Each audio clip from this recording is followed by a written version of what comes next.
Hey guys, something a bit different today and a bit of fun. I thought I'd bring you along. So this is a little prony brake dyno that I made for my model hit and miss engine. And if you don't know what a prony brake dyno is, it's just a means of finding horsepower and torque in a very simple way with simple equations.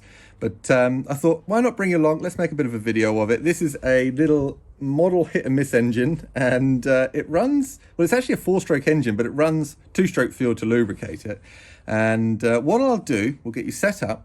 We will start the engine. I'll start applying force, well, we'll zero the scale. I'll start applying force to these nuts, which is going to clamp onto the flywheel and or the stub of the flywheel, and it's going to start to apply pressure onto the scales, and it's going to give me an RPM.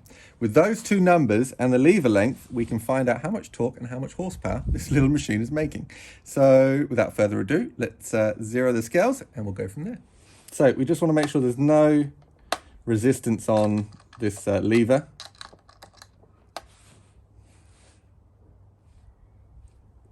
Zero. We are there. We'll start her up. Get our RPM.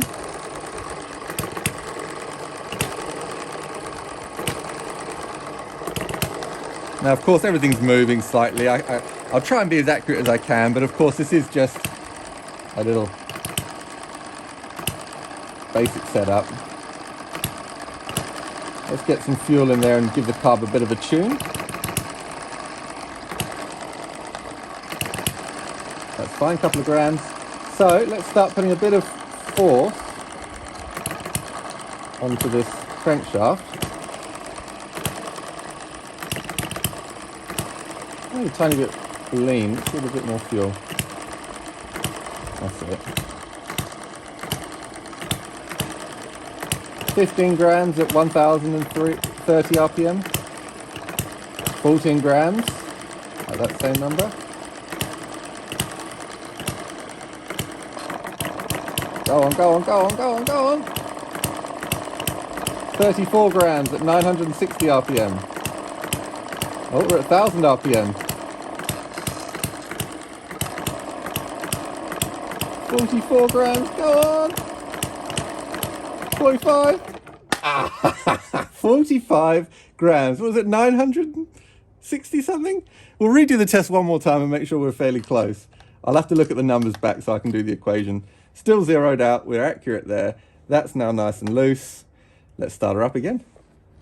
Oh. I'll take a couple of spins. Ouch. Go on.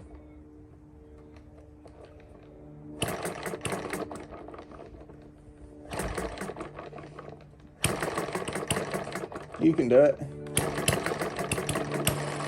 Yay!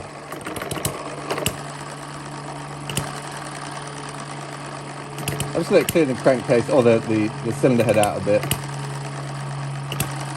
All right.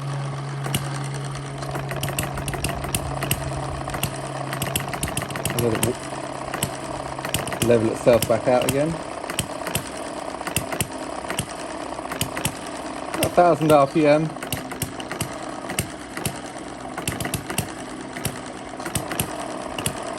$28 grams, 30 grams at 1030.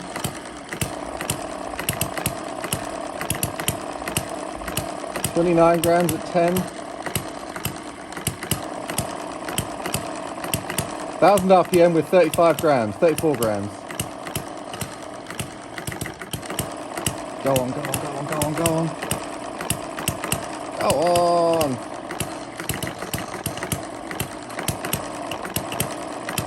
$960, we're at 40 grams.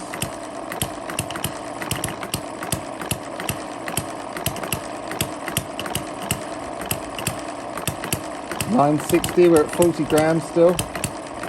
970. 970, 40 grams. We're really close on both of those tests. Right, let's go in and we'll find out. We'll do the equation and then I'll bring you back because I need my calculator on my phone. Well, I do apologise, guys. My head was in the video. Camera was there, my head was down here. Anyway, it doesn't matter. We've got the results we need. So, let's leave that there.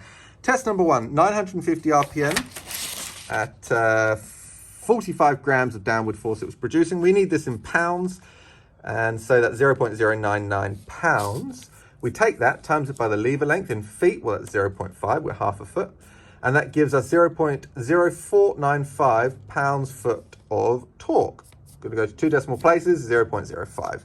To find the horsepower for that, we take that same number, our torque, times it by the RPM, divide it by 5252, and that gives us 0.008953 horsepower. And again, we'll just go to 2 decimal places, and that's 0.01.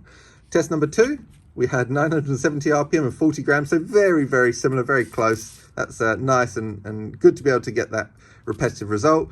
Convert 40 grams into pounds is 0.088, times that by the lever length in feet, which is 0.5, gives us 0.044 pounds-foot of torque. And again, 2 decimal places, 0.04. Take that, times it by the RPM, divide it by 5252, gives us 0.008126 horsepower. 2 decimal places, 0.01 horsepower. So we've got this little model hit and miss engine is making 0.01 horsepower at 970 RPM and 950 RPM. Isn't that cute? That's kind of funny. And if you haven't seen this little hit and miss engine already, I featured it on the channel, so go check it out. But this is the little setup. We have half a foot here between the crankshaft where it's putting pressure. I put some grease on there so it applies pressure in a more linear fashion. We have that all nice and level to a point, and that's the 6-inch mark there. And then we've got the tack at the end, we've got the weight in grams, and all we do is just slowly tighten up these screws. It's going to slowly clamp onto the flywheel. The crankshaft. Crankshaft is going to start to put force onto here, and onto here, and that's how we get our measurements. So yeah, bit of fun. Hope you enjoyed it. Something a little bit different for the channel. And if you haven't seen this hit and miss engine before, go check it out. I've featured it already. And until next time, have a great one.